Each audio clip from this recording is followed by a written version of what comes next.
This is the Ultimate Dallas Sports Show, sponsored by your North Texas Chevy dealers. Together, let's drive. Welcome into the Ultimate Dallas Sports Show. Joe Trahan, along with producer extraordinaire Andrew Cely. And it's Mavericks Central tonight here on the big show. Listen, I don't think it's the way that the Mavericks want us to talk about them. Right. But we will be talking about them more because they continue to give us new and inventive and never before seen ways to talk about this basketball team. So what do you have prepared tonight, my friend? Well, I mean, you kind of touched on it, but we need to get right into it because we got a lot to get to with what's on the show. Here's What's on the Show, sponsored by NFM. Well, look who went all in. The Dallas Stars picked up Nico Rantanen at the trade deadline, a proven veteran, bolstering one of the deepest rosters in the NHL. Looked like they can bring the cup back to Excuse me, hang on a sec. Yeah, I know we've been talking about the Luka trade for about a month. What else could we possibly...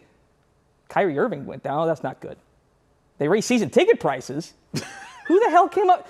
Mark Cuban said what? All right, scratch the whole show. No Stars, no Myles Garrett, no Cowboys actually doing decent things. It's the story that won't die, Joe. That's what's going on now. Now, who's on the show?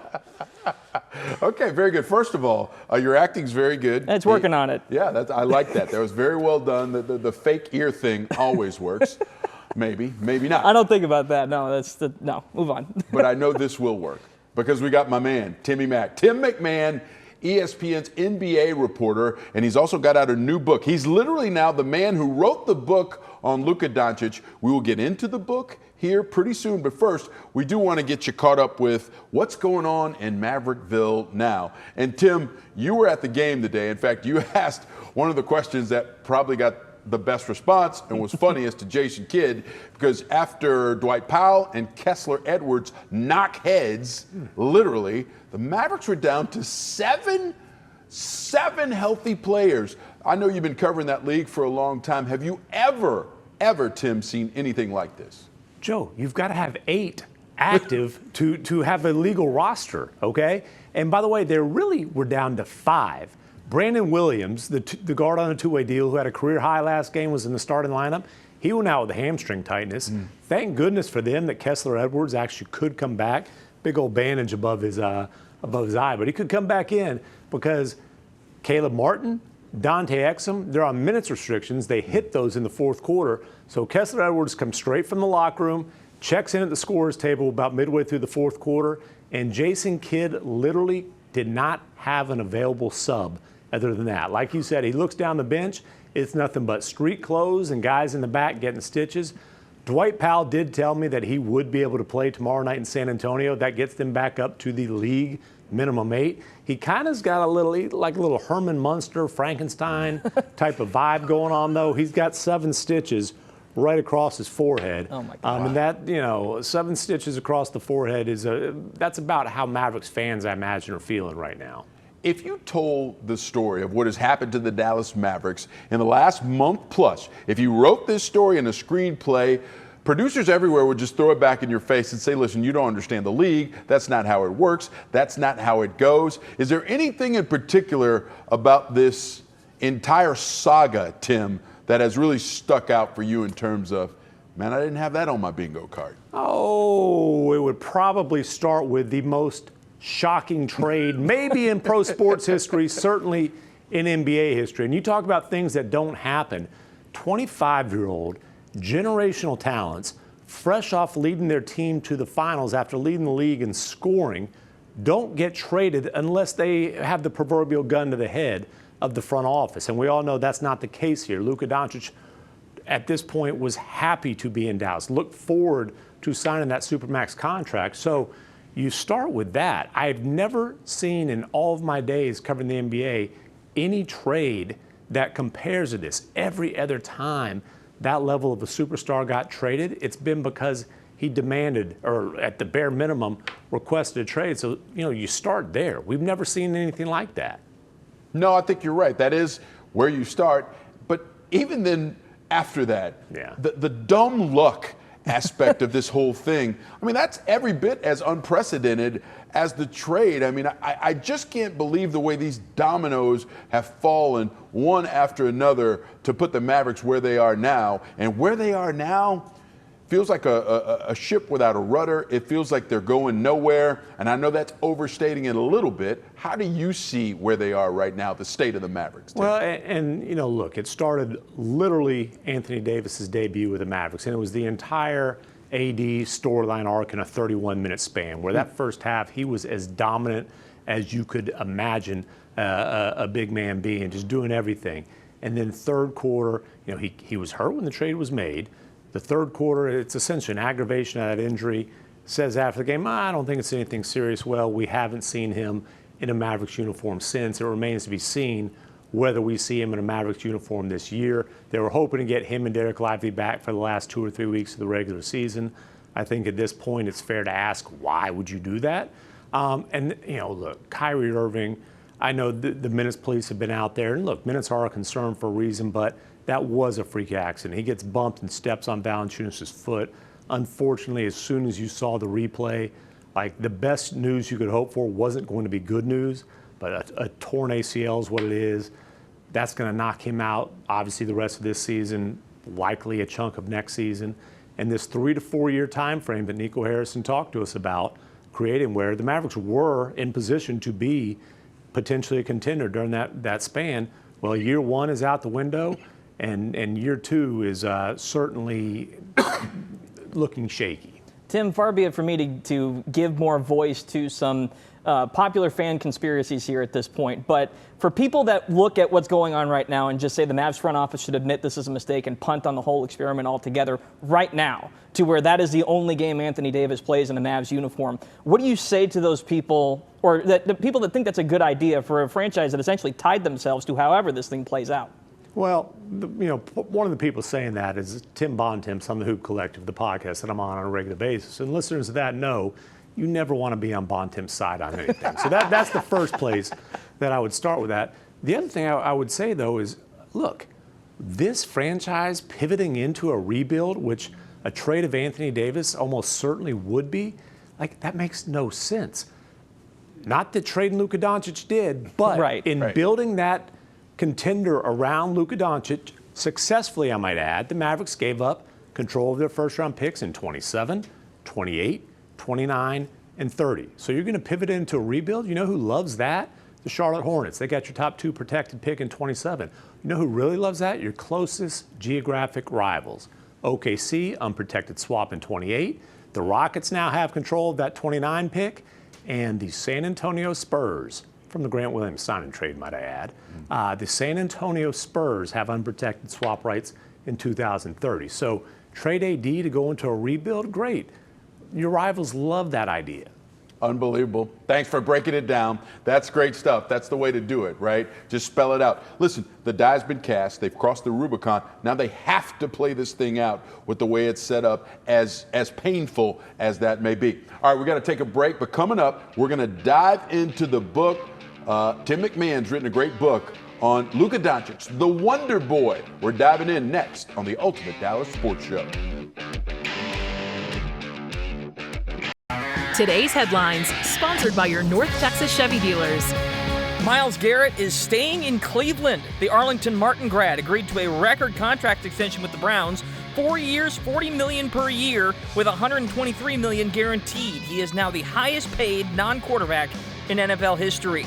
And Capitals legend Alexander Ovechkin is now 9 goals away from breaking the great one, Wayne Gretzky's record for all-time goals scored in an NHL career. He scored number 886 today in a 4-2 win over the Kraken.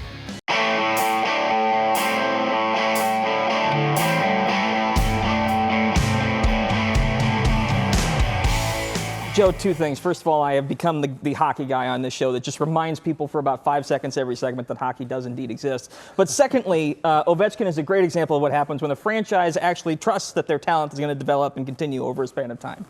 I feel like that's a good way of putting it. You're just continuing to pound on the Mavericks. I mean, there you go. I didn't do anything. Hey. I'm just speaking facts.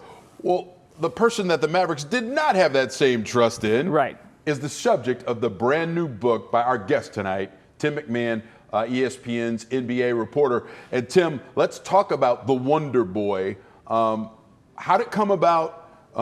What was your mission when you wrote this book, and what will people get out of grabbing it? Yeah, it's not really a biography on Luka because, frankly, I knew Luka wouldn't want to cooperate with that. So it's more about the business of basketball and the pressure on a franchise when they draft a prodigy through the prism of Luka. And I'll be honest with you, I started this project in 2022 as kind of a project over the last few summers. As I was working on this book, really until late last regular season, going into the playoffs, I always thought there was a decent chance that the ending would be Luca Doncic getting traded. And I thought that would happen because I didn't think the Mavericks were going to be able to succeed in building a contender around him after the Porzingis trade blew up in their face, after they bungled the Brunson situation, after the wake of the Kyrie trade, they go into a tank at the end of that season. And I thought it might get to a point where Luka, despite the desire to be here in Dallas, would look around and say, I've got to win, I've got to go somewhere else, trade me.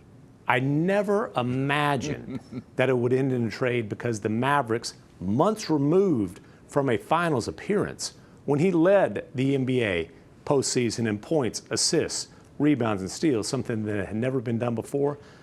After 6 years of kissing this guy's butt, I never imagined they would put the shank in his back, trade him in the dead of the night when he had no idea it was coming. But that's exactly what happened. 5-time first-team All-NBA selection, entering what should be his prime years. And Nico Harrison and the Mavericks essentially decided this guy's not disciplined enough. He's going to break down. We don't trust him. We don't want him. Let's move him. So, listen, timing is everything, Tim, and your timing for this book is absolutely incredible. It's coming out March 25th. My question is this. With the way this whole thing happened just over a month ago, how did that change how you had to work on this book? How did that change how you wrote the ending? How did that work? Well, Joe, I didn't have any gray hair in my beard until this trade happened. No, but the book was done. There were actually 8,000 copies printed, and I just had to write a final chapter. Now, look, the book was written because Luka's such an incredible historic talent, but he also has his flaws, and those are covered in the book. The conditioning concerns, some of the petulance. So, there's little breadcrumbs if you look throughout the book that lead up to this. But again, there's a production of pain in the butt ratio. Somehow, Joe, you end up on the right end of that. It's really difficult. Luka, he could be a huge pain in the butt because the production was historically high. That's where I never imagined all this stuff would end in the Mavericks deciding to dump him. But once that trade happens, just happens to be the busiest time in my professional career. I had 12 days to get this final chapter written. Ugh. I had an all-star weekend getaway with my wife. We had a 6 a.m. flight to Miami connecting to St. Martin. The final chapter got done at 4 a.m. Filed that bad boy. The deadline was that day. I said, I'm going to have it done by the flight. Filed it at 4 a.m., grabbed my bag, grabbed my wife, off to the beach we go. Man, that is that's a great story about the book. The story behind the story of writing the story is fantastic. So, I can't wait to read this book and kind of dive into it. What are some of the things you think that you were able to cull in the time you spent with the Mavericks and the time you spent with Luka that, listen, your readers may not know going into it? What will they learn? Well, there's just so many twists and turns throughout this. And honestly, a lot of it is just going back and looking at things, looking at how the Porzingis trade went down, why that didn't work, the dynamic between those two, why the Rick Carlisle-Luka relationship was essentially ruined 4 games into Luka's career, 1 week into Luka's career. Get into the meeting in Toronto where that relationship essentially was done for good, never recovered from that. All the twists and turns of just building this roster. But one thing that was very interesting to me is I did spend some time in Slovenia. I went to group stage Eurobasket. I talked to some of Luka's Slovenian teammates, talked to people around that.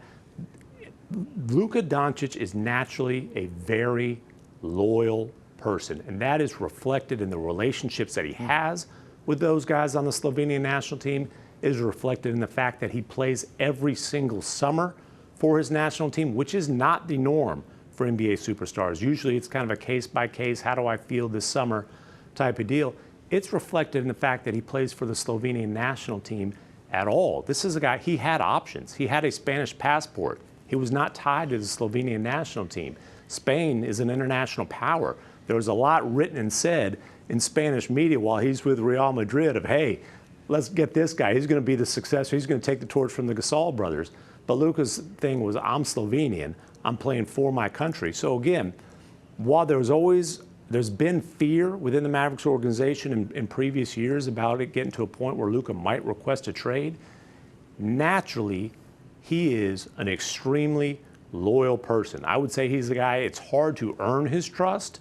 It's easy to lose it. But if you have his trust, then he's a loyal guy. And that's why I absolutely take him at face value when he says he wanted to spend his entire career right here in Dallas and have a statue next to Dirk's out there. It's great stuff. Can't wait to read the book, Wonder Boy, all about Luca Doncic. All right, we're not done yet. We're going to have some fun. We're going to gamify Ultimate Dallas Sports Show up next with Tim MacMahon. Stay with us. Time now for everyone's favorite game, no fence riding. Well, I would just like to start with this is not necessarily everyone's favorite concept. Whoa, you guys jumped the gun on that. You should say it's 16 seconds long. Come on, man. This is no fence riding. Welcome to everyone except Michelle's favorite game, no fence riding. I am the Mountain King, and the concept is simple. I got a series of statements for our esteemed panel, Joe and Tim. It's up to them to decide which side of the fence they're on. No waffling, or they get called out and might get in the next Open. We'll see. All right, first statement here. The face of the NBA argument is just plain stupid. There are people in the media who say there have only been 3 faces of the NBA, like Dr. J, Jordan, and LeBron. Some say it's roughly 10, with some guys in between those 3. Some say it can't be a foreign player, or it can't be someone in a market like Dallas. Like Luka is suddenly more likely to become a face of the NBA in LA as opposed to Dallas. We can discuss that in a moment. But ultimately, it's all stupid and leads to nothing but odd criticism for great players. It all boils down to winning. Tim, lead us off here. What do you think? Yes, I would say the face of the NBA is a mythical creature created by the media so we can have discussions. That's what it is. And I thought Kevin Durant, when they asked him about it in the wake of Ant, basically saying, I don't want to be the face of the NBA. Durant nailed it. It's like, what exactly is it? Is it a spokesperson? Is it an MVP? Is it a champion? It's all those things. It's a mythical creature that is a media-created thing. Joe, listen, I think it's a media-created thing, but I'm not going to call that stupid because I'm not going to call Michael Jordan and his earning potential after being the face of the NBA, after doubling down on what Magic and Larry Bird were able to do, resurrecting this league. They were co-faces of the NBA. I'm not going to say it's stupid. Yeah, maybe it is a concoction, a production, but stupid? No, there's too much money to be made for me to call it stupid. You can ride that fence all day. The Mountain King. I don't even know what the Mountain King is. You got to listen to the music, man. You got to listen to music. Okay. But no, like this whole idea that like we're gonna spend time not raising up the MVP or the current NBA champion and sit there and think, well, it's lesser than the guy that's been the quote unquote best player for a couple of years is kind of crazy to me. But either way, I agree with Tim. It's a concoction. It shouldn't necessarily be a driving force of discussion. All right, second statement here. Our second make money one. off of it though. Thank you very much. Flopping has always been a part of high-level basketball. To pretend otherwise is just disingenuous. Difference only comes to how dramatic some guys are these days and the media coverage of it. Twitter accounts didn't exist back in the 80s and 90s, so there wasn't this hyper-focus on it. Joe, what do you think here about this? No, man, listen, basketball in some ways looks like soccer nowadays. And let me explain something, because you're a little bit younger, Andrew. Sure, just a tad. I'm just going to help you here.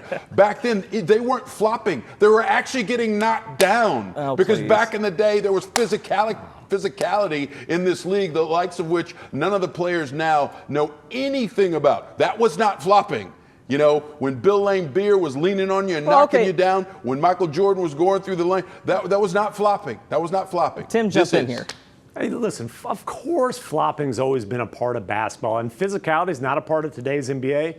Joe, I want you to stand in there. Get your old Chuck Taylors out from your days, okay? I want you to stand there. I want you to take a charge from LeBron James. I want you to take a charge from Zion Williamson. I want you to guard those guys. Tell me it's not physical. Dude, I'd like to see I'll that. put on 40 or 50 pounds. Bring it. All right. Last but not least, we'll keep this one short. We need to get rid of daylight savings time. I'm not going to pick between skipping forward or gaining an hour. The whole dang process is stupid. Pick one time, don't change the clock. No one's going to get upset. Joe, what do you think? Yeah, listen, what we have right now, daylight saving time, I think, right? Yeah. Keep this. Keep this. The other one, it can go. Keep this. Tim, what do you think? Hell no. Keep the fall. Give me an extra hour of sleep. Don't See? take sleep away from me. I need that extra hour. Get the day going. Hey, Tim, before we go, where can we find the book? You can find it. You can go to my Twitter account. It's pinned at the top. Just don't read the comments. People say mean, nasty things on that place.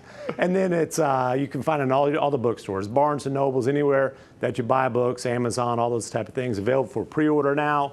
In the stores March 25th. Wonder Boy, all about Luca Doncic. Great stuff. Thanks for being on the show tonight, Timmy. We appreciate your time. Thanks so much. We're back with my final take next.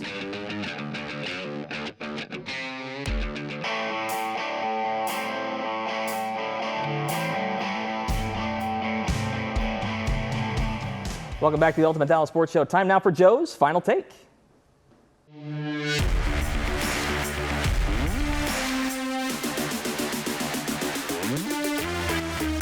My final take is about the Dallas Cowboys and what faces them in the next couple of weeks. Free agency is here. Yeah, I know that the Super Bowl was just a month away, but that's how the NFL works. It is a year-round proposition, and the Cowboys have to get right what they bungled last year. They didn't do nearly enough when it came to free agency, and that was the beginning of the end for former coach Mike McCarthy, as well as the 2024 season. It feels like they might be going in the right direction. They've already signed Osa Odigizua. They've freed up some $56 million under the salary cap. So let's see if they learned a painful lesson from all of their misgivings last year, and they do better this year, Andrew. Meanwhile, Jim Nill just keeps doing great stuff for the Stars. Go figure. And the Stars have got a great shot, one of the best 2 or 3 teams in the NHL. All right, he got in his hockey again. That's what I'm saying. Every segment. Got in his hockey Every again. segment.